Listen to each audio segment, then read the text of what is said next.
Hi, my name's Ken Lockie. In this episode, I talked to Julian Gerstin. Julian's a percussionist, jazz composer, and author. We went to Thrush Hill Studios to talk to him. Here's our interview. Well, thank you, Julian, for coming out to meet us here at Jesse Lepkoff's studio. Yeah, It's quite a setting he's got here. beautiful place. Glad you could join us. And I wanted to ask you to tell our audience about your history. Like, where did you start? How did you get into being a percussionist? I was a young teenager, maybe 12, 13, middle school, Yeah. noticing that at parties, the girls were watching the guys who were off in the corner playing guitars, and I wanted to be in that scene, so I picked up an instrument that I thought looked easy, like which was bongos. Yeah. Because you get a cheap pair of bongos. My first pair of bongos cost $15, and started playing with the guys, and then quickly got actually interested in the music for the music's sake, and then pretty quickly figured out that there was more to it than what it looked like. There was a culture behind it, and people who really knew what they were doing. And how was I going to find out about that? And it took me years to find teachers, because I grew up in suburbia. Mm-hmm. And Suburbia where? Bethesda, Maryland. Okay. And there were not a lot of black drummers playing Caribbean music around, Right. to put it mildly. So it took me, there weren't any in high school, so it took me until college to find actual teachers who knew what they were doing, who could show me things. Yeah. So I got a late start. Yeah. Yeah. But by that time I was hooked on the music, and then finding out about the culture behind the music, because to me they were one and the same. For around here, I know something. If I was in New York City, there'd be another 1,000 guys like me. Yeah. So yeah, or San Francisco, where I lived in the Bay Area for a long time, and there was a lot of people who, played much better than me. And you've produced this book on rhythm. Yeah. Rhythm patterns. Yeah. Pattern in time. Yeah. Right. You can tell it's British, because we would have said patterns in time, and they say pattern in time. British publisher. Yeah. Yeah. So how did that all come around? Did they approach you for the book? No, it's wooden. They're called wooden books. They've got a whole series of these nice little design books. Yeah. On all kinds of things. And I saw a display in the bookstore, and I thought, and some of them are on music, but not on rhythm. And I thought, oh, I'll just make a proposition to them. So I sent them a proposal. Great. And they said, we've been looking for someone to write that book. So it was easy. Yeah. I've read a few books on rhythm, and it's not an easy subject to come across on the page. Yeah. If it's in a musical form, then it's even harder. But mainly, I've seen what you have, I think, which is very good with the dots and the different layers of emphasis within a bar in terms of what's happening where. The book is not a technical book. I mean, there's a little bit of terminology at the beginning just to get people so that they can understand some basics. But then it goes into, and just interesting examples from around the world. Yeah. And like interesting concepts. I'm more about trying to get people to understand what's going on in a piece of music in terms of its feel and what makes it come alive, and get people to experience it as best I can on the page, rather than, it's not trying to teach people how to do it. Right. That would be a whole another book. How do you go about analyzing all these things? Because you got it broken down into like all these various categories. Do you have to listen very carefully to source material to figure out this is that version, or this is another version of those things? Yeah. There's some basic concepts which are widespread around the world. Yeah. And you see, like, in this culture they've taken it and they've tweaked it this way, and in that culture they've taken it and they've tweaked it that way. And but then you see underlying that there's that's a common idea. Okay, can I play you an example? Sure. Okay, so like the 3-3-2 pattern. Yeah. Right? which is, and that's the way that you would analyze. You could analyze it musically. It goes 1 2 3 1 2 3 1 2, right? 1 2 3 1 2 3 1 2 1 2 3 1 2 3 1 2. That's really common all around the world. Yeah. Africa, Sub-Saharan Africa, North Africa, the Mideast, all the way over to Bali and Indonesia, Latin America. Yeah, it's got some life in it versus the square stuff. Yeah. Right. So then, but that can be expressed in different ways. So like in Cuba, if you're playing the rhythm rumba guaguancó, one way of playing it would be, you want to clap that for me?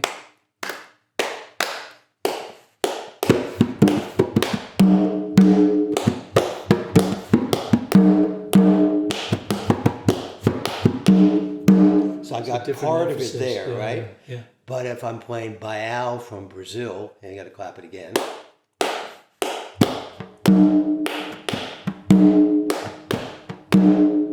Or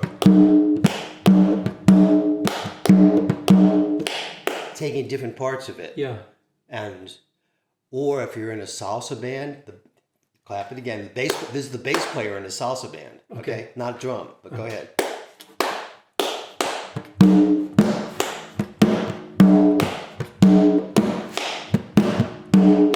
Last two notes, 1 2 3 1 2 3 1 2 1 2 3, right?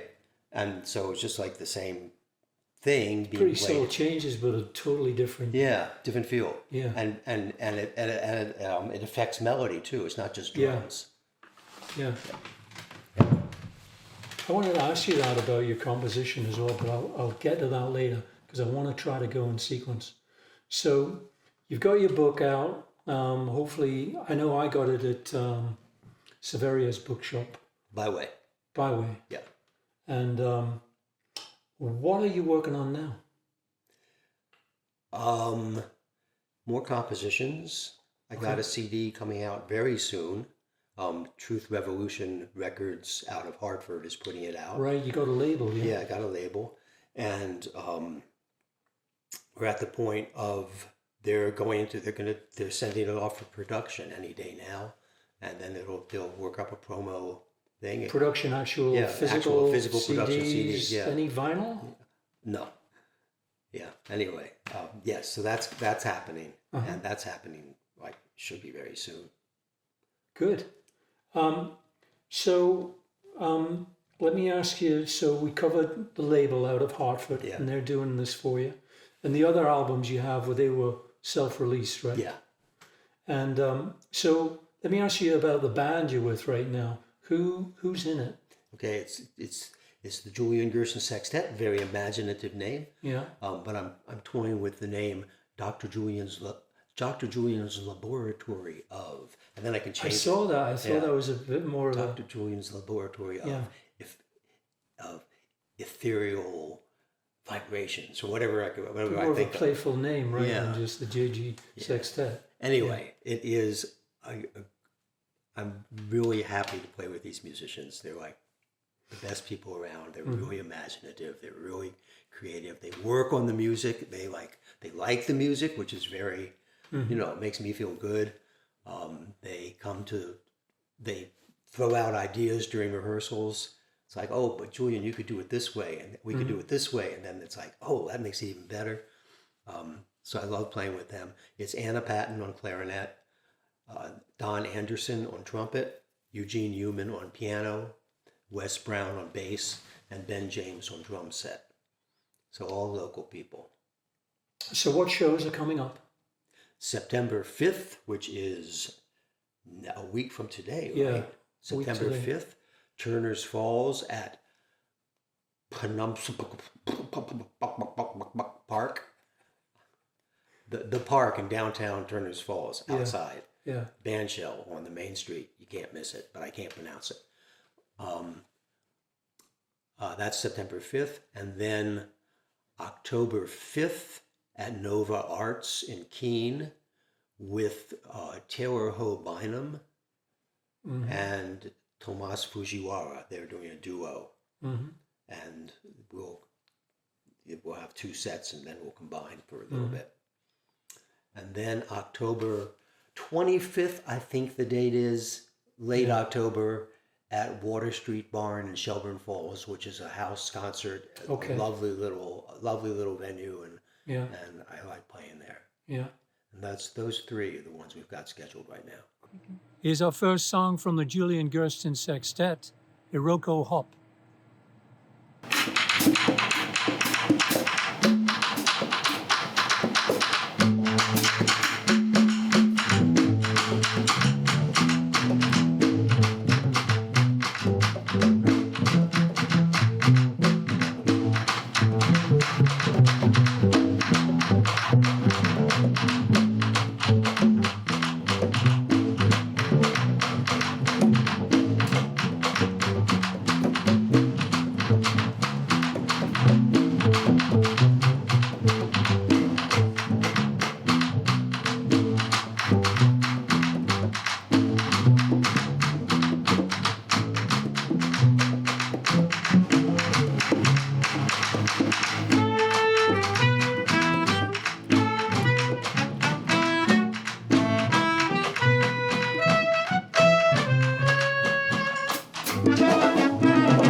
Well, let's talk about composition then. So, how do you approach composition?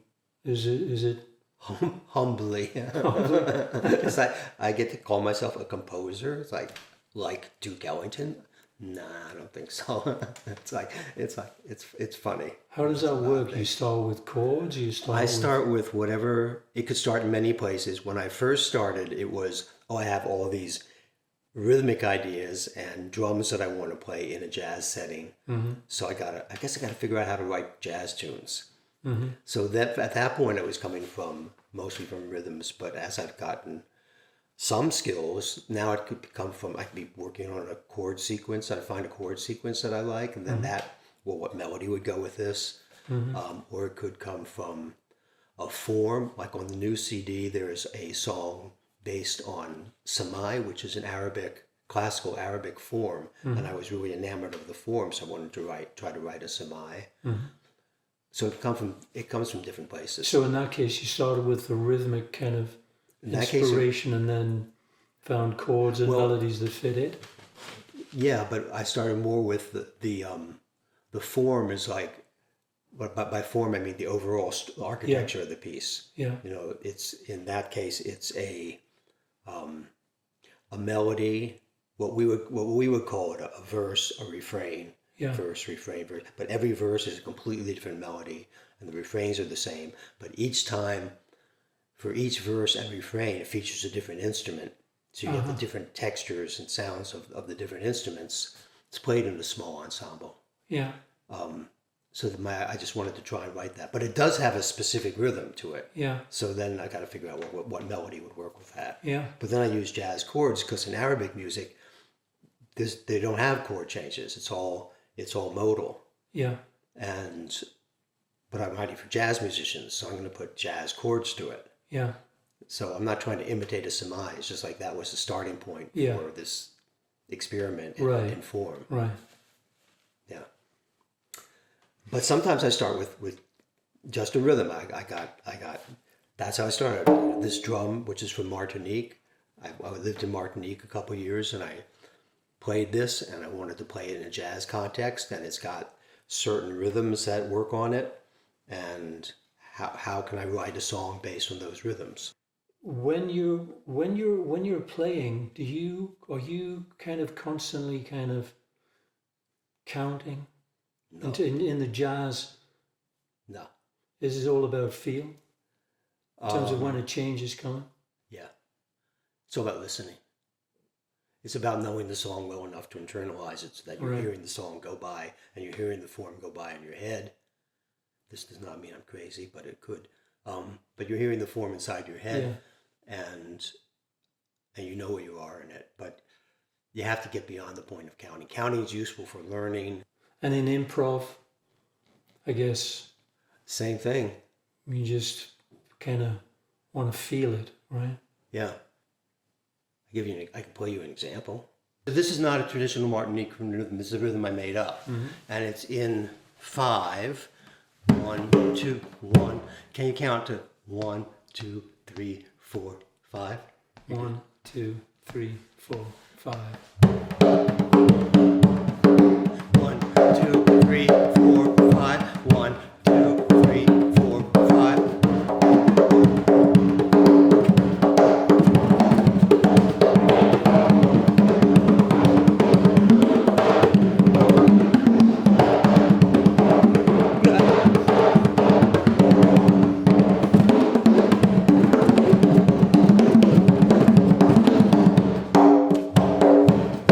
So I'm hearing the 5 go by, but by this point I don't have to count it. I'm not counting it. Yeah. I'm just feeling like where each group is, and I'm able to. I don't have to just play that over and over and over again. I can go through one of them and link them together. Establish the feel. Yeah, because I'm establishing the feel on the inside. Brian Adler, who's a great drummer, he's taught at the Vermont Jazz Center summer camp this summer, and we were talking in the drumming group about what's the role of a drummer, and Brian came up with trust in the rhythmic matrix. you have to establish trust in the rhythmic matrix for everybody in the group. And I just love that definition because that's what I'm doing here. In this case, I was just doing it for myself, and maybe I can go further out on a limb because I can hear, maybe if I'm playing with a group, I don't want to do any of the other fancy stuff because I want them to hear it. But it just like made so much, it's just like, I love that. But you establish the feel of it then. Yeah, you establish the cycle and where it is and where you are in the song, and you're playing that for other people. Yeah. That's your role in a group. Yeah. If I'm doing it solo like this, I can do all kinds of weird stuff. Yeah. Yeah. And if I mess up, nobody will notice. Right. Except me. Right. Yeah. Yeah. There's not many fives in many modern music, rock music, dance music. Oh, there's not in like the real, pop commercial stuff, but in jazz, these days it's all over the place. Jazz is people are getting so sophisticated and complicated. Time signatures with time signatures, yeah, up the wazoo, all kinds of things. Yeah, pushing the boundaries, I guess, a bit. Yeah, right. Or playing without time signatures. Right. So all those 3 and 2, they're all within either a 1-bar phrase or. It can be. You can have longer cycles. And then it depends on how you count it. The counting can be kind of arbitrary. Like you want to count to 2, you have a phrase that's 4 beats. Let's say you have a phrase that's 4 beats long, right? If you count to 2, then it's 2 bars. If you count to 4, it's just 1 bar, right? Yeah. So the counting is kind of arbitrary, but you can have long phrases. Yeah. Yeah. Like I might write something in a way that's easier for the musicians to read, but feel it in a different way, and we're all feeling it in the different way. But it's just so much easier for them to read if the bars are shorter, for example. Yeah. Then they don't have to figure out where am I in this bar. Right. They don't have to count. Right. They can see it. Yeah. Were you ever in a rock band? Oh yeah. Yeah. First, I guess in the early days, that's what my first professional band was a reggae band. Oh yeah. Yeah, Sundance Rhythm Band, and we were based in Seattle, and we traveled the Northwest out to Montana, Idaho, Wyoming, Colorado, Northern California. Oh, in the van? On the road, in the van, in the winter. 1 night stands, 6 nights a week. I was young. Yeah. I managed. And it wasn't a rock band, but it was, a gigging band. A gigging band, yeah. I had one gig with Richard Hell and the Voidoids, and I had no idea who they were. Yeah. And I got a call to go to the club, and I went to the club. And the band was really fun to play with. Yeah. I was dissing it because it's punk music. So you played the whole set with them, or was it just one? The whole set? Yeah. Yeah. But when we started playing, it's like, oh, these guys know what they were like, really solid. Can I give a shout out to the Vermont Jazz Center? Do it. The Vermont Jazz Center, based here in Brattleboro, and it's a wonderful community institution with teaching year-round and concerts. I'm on the board and I teach classes there, and we have a samba group that meets every other Sunday at 11 to 12:30, and we're always looking for new people. It's a community group. You don't have to be a percussionist to join it. We'll bring you up to speed. So you go to samba group? Yeah. 11 to 12:30 on Sundays? Alternate Sundays. Alternate Sundays? Is there like an open kind of improv that goes on down there too? John Clark. Yeah. John Clark teaches an improv class. Open improv is more what they do at 118 Elliott. Right. Yeah. But is there anything in the Jazz Center that does something? There's like that? A Wednesday night jam. Wednesday night jam. That's what I was thinking. At 8 o'clock. Mostly standards, mostly what amateur musicians in the community know. So they're playing standards? They've been playing standards mostly, yeah. Yeah. Occasionally somebody will bring in an original. Yeah. But it's open to everybody, whatever level. Here's our last song, Rocks and Dreams. Bye.